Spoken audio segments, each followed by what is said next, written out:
Do you know the difference between Flexbox and Grid system in CSS? Or can you figure out when and which one should you use? Well, today I have both of them here for you, and we're gonna play with each of them and see the differences live in the screen.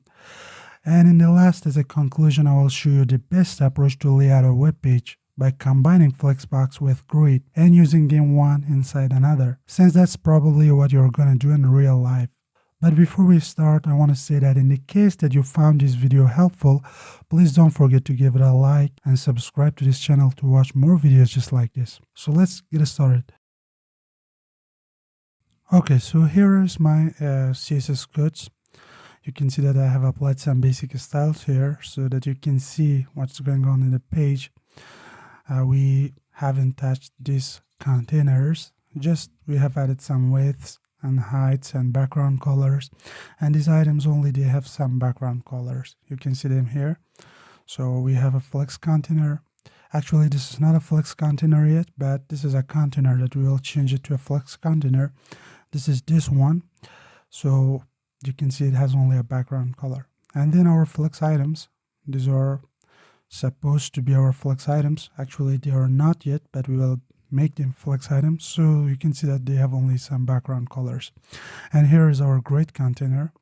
Once again, I want to emphasize this is not a grid container yet, but we will make it a grid container, and it has a background color. Then these are our items, item 1, item 2, and item 3.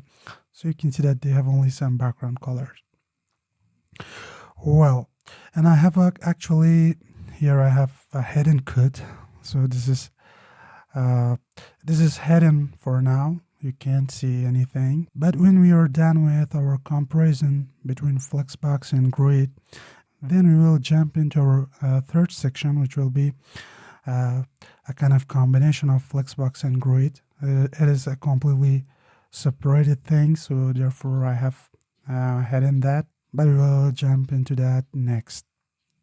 Well, let's see. Actually, this is our flex container. So actually, let's make it a flex container and see what will happen. So right now, we can see that our items are in the top of each other in both containers. So let's set this display to flex. So you can see that now it changed our items. You can see they were in the top of each other, but now they are beside each other in the single row. I will explain that for you. So let me change this display to grid. And you can see that it actually didn't change more things. It only increased the size of the heights of grid items. It just filled out this container with our items. So this is not a very big change. But look at this. This Flexbox actually changed the main flow of our container. So you can see that now they are in a row. Actually, they were in the top of each other, but now they are beside each other. So I think this is a great change. So why did Flexbox do this? Actually, in the Flexbox, we have the flex direction property. You might be familiar with this. So we have flex direction. Right now, this is by default set to row. So you can see that nothing changed.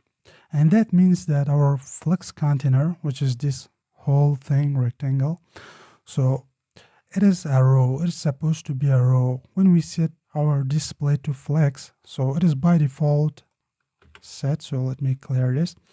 So we say that we want to have a flex container, and that flex container is going to be a row for us by default.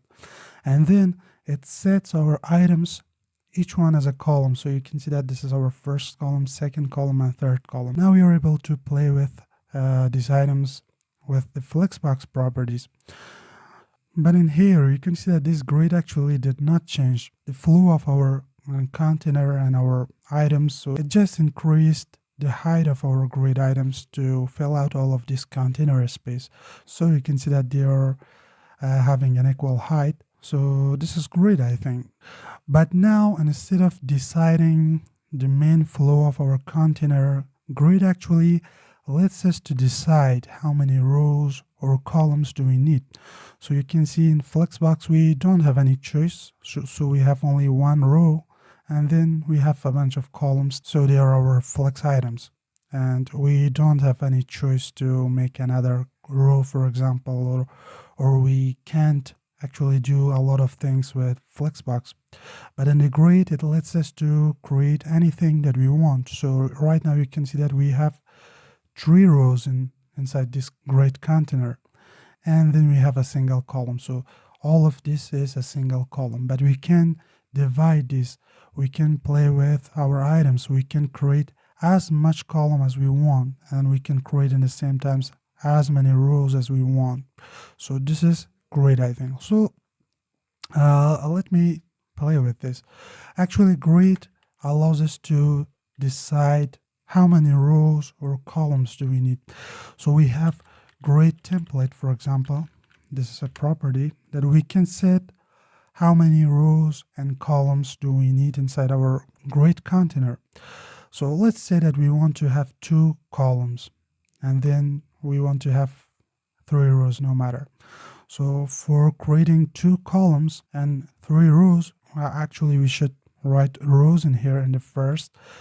Let's say that we want to have, for example, 50 pixels for the first row, then 1FR for the second one, and 50 pixels for another row.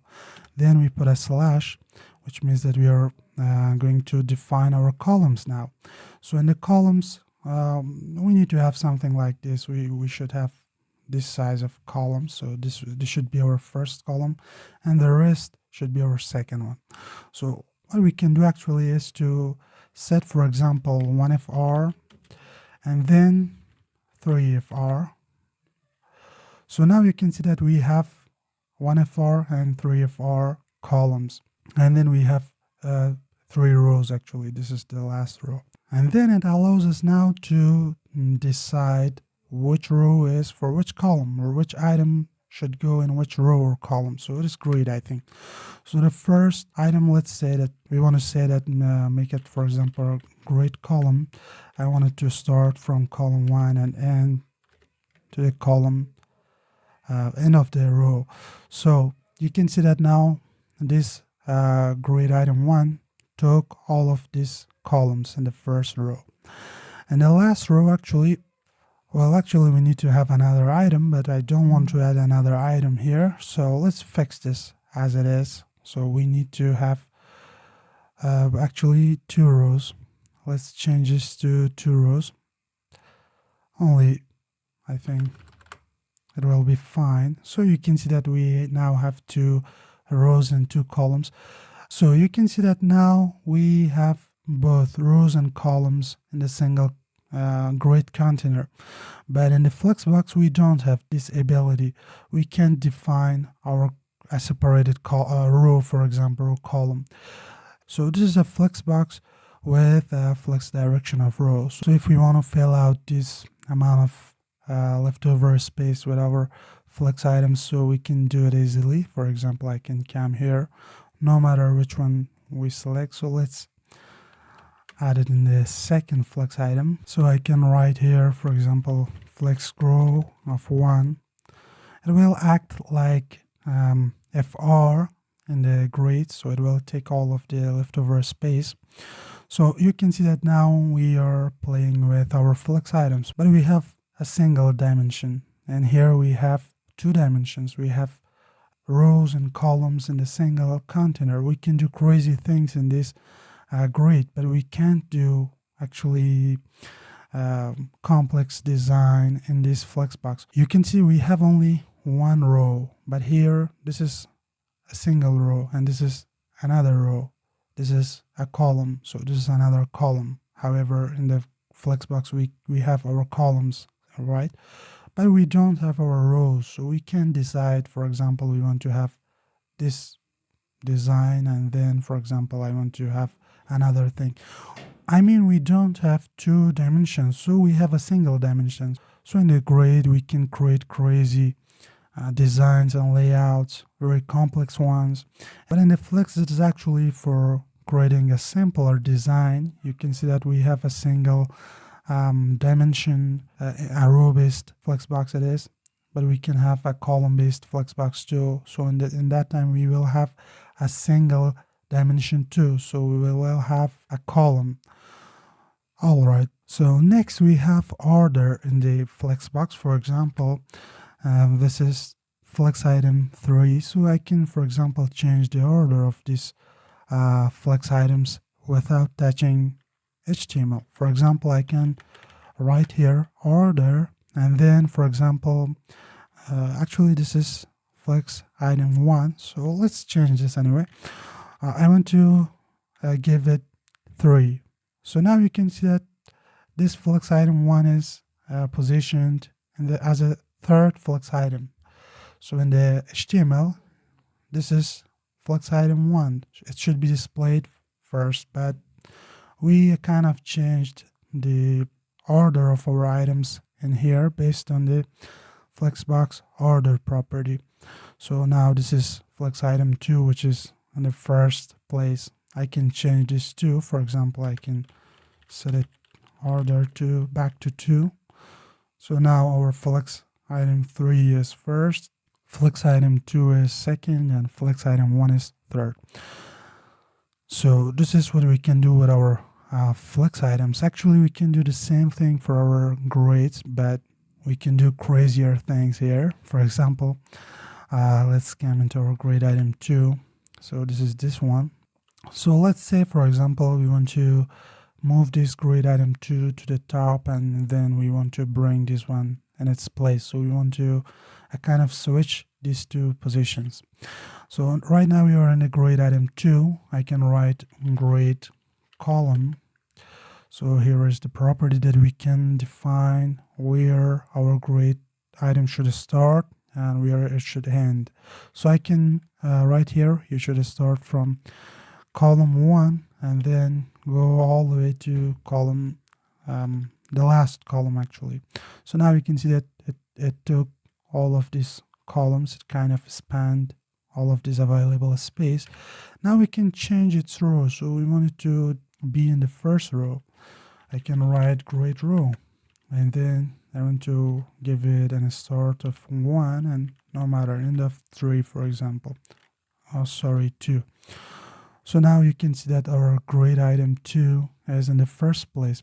Now you can see that this grid item 1, it is kind of destroying all of our layout. So let's come here and give it a grid column of, actually we have set here or something. So we don't want it to go all the way to the last, so we want it to only go to column 2.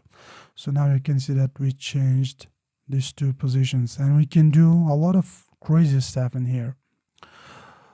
So the next thing that we can do with our Flexbox and with our grid both, so we can align our content and justify our content differently. So you can see that now, right now, our flex items, they are sticking to each other, and also they are filling out all of this space, and that's because we have set here a flex grow, flex item 2. So let's remove this flex grow.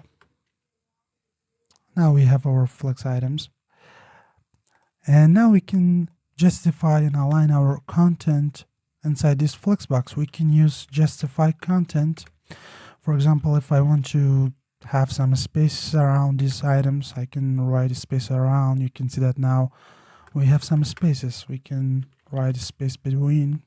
Now we have spaces between our items. And just like this, for example, we can center everything.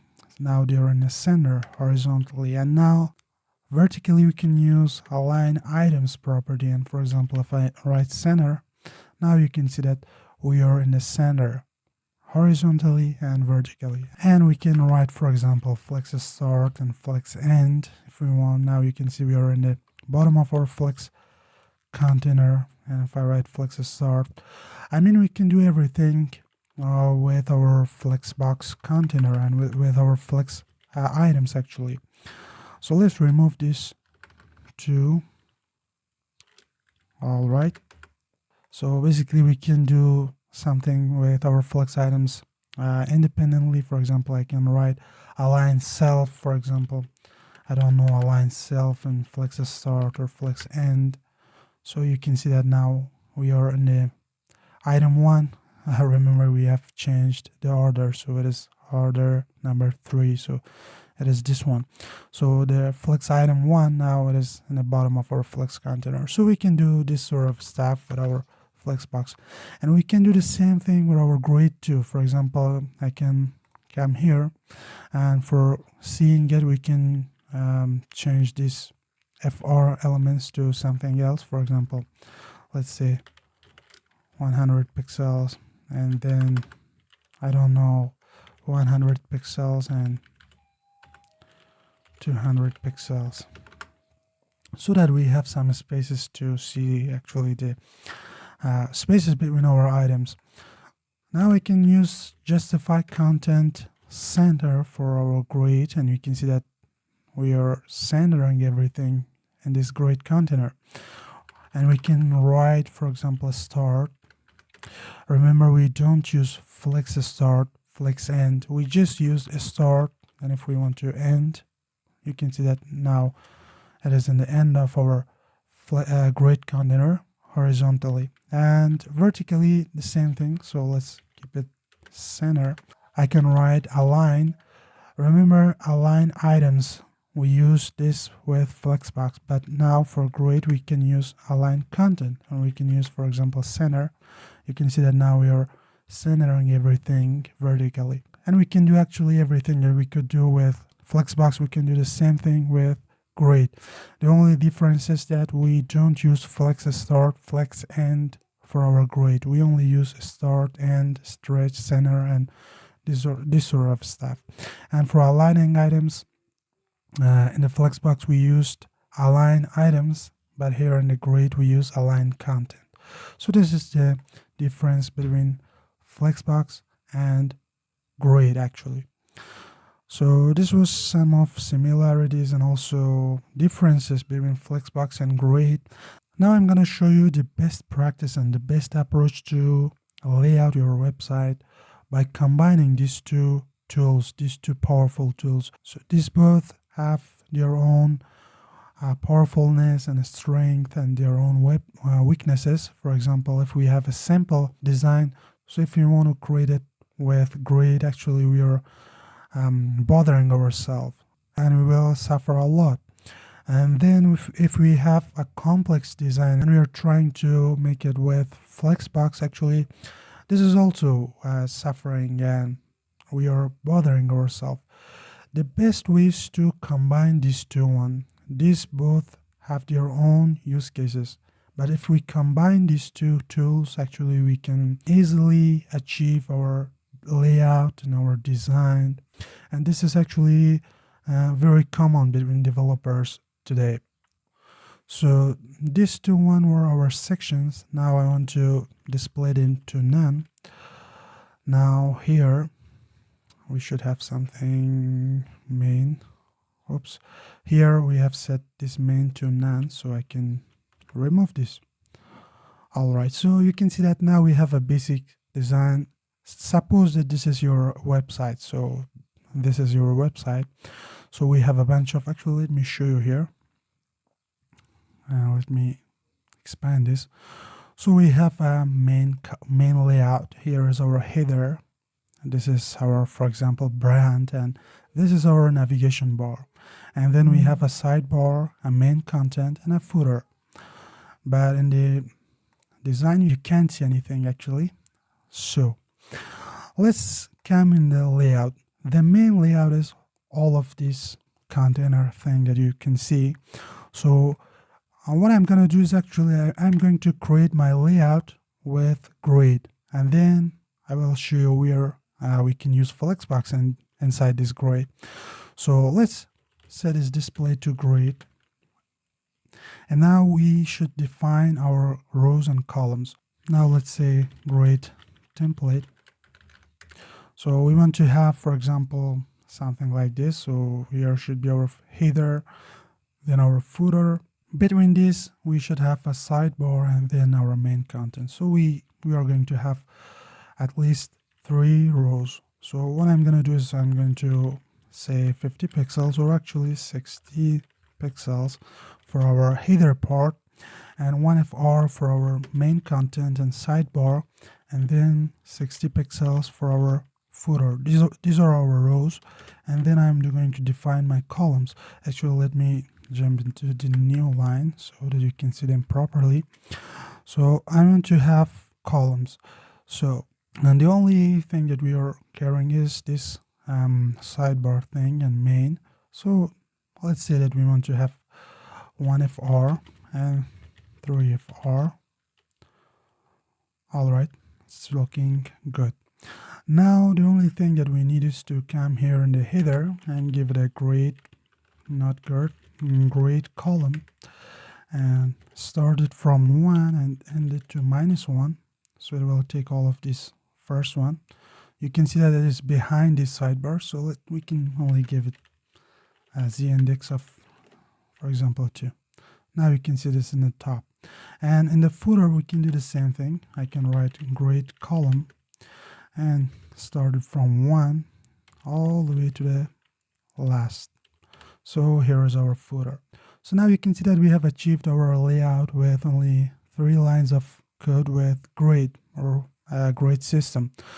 Although this is not very complex design, but this is a common design. So if we were to design this with Flexbox, trust me, it will be harder than this. Now what we can do is actually, you can see here my header.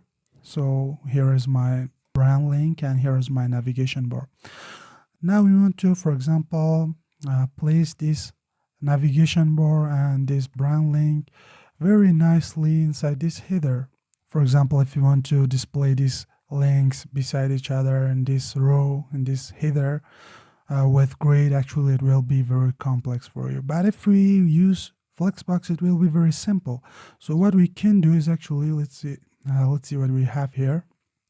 So we have a header part, and then we have a navigation bar. So let's see what can we do.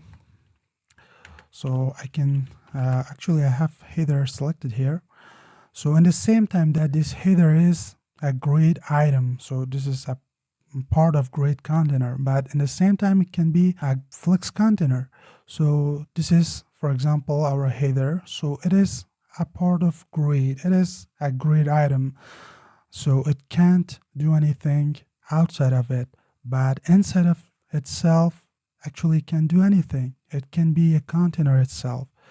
It is its own territory, for example. So I can set its display to flex, and you can see that it did something. So inside this header, we can do anything that we want. For example, now I want to justify content, for example, space around. You can see that we are moving things inside our header. It is a grid item, but in the same time, it is apparent for these items, and it is a flex container.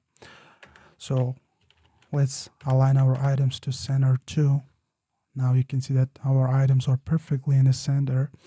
Now what we have is a UL tag inside this header. So header UL. This is actually, let me show you. So this UL is inside this navvar class. This navvar class is inside this header. This header is inside this container, grid container. So this header is a grid item, but in the same time it is a flex container. Now this navvar, this is actually a flex item itself, but in the same time it can be a flex container for its children elements. So what I can do is, first of all, let's the style to none to get rid of that bullets, and then I can set this one display to flex too. Now you can see that we are getting closer. Now let's add a gap of, for example, 20 pixels. Wow, you can see that we have achieved our layout very easily by combining this grid and Flexbox with each other. You can see that we have 3 flex boxes inside this header, which is a grid item itself. So you can see that we can combine these two tools which are very powerful, and we can smartly decide where is it better for us to use which one. For example, if I were to use Grid for this header part 2, for example, if I were to make this a grid container in the same time while it is a grid item itself, so it can be a grid container for its children.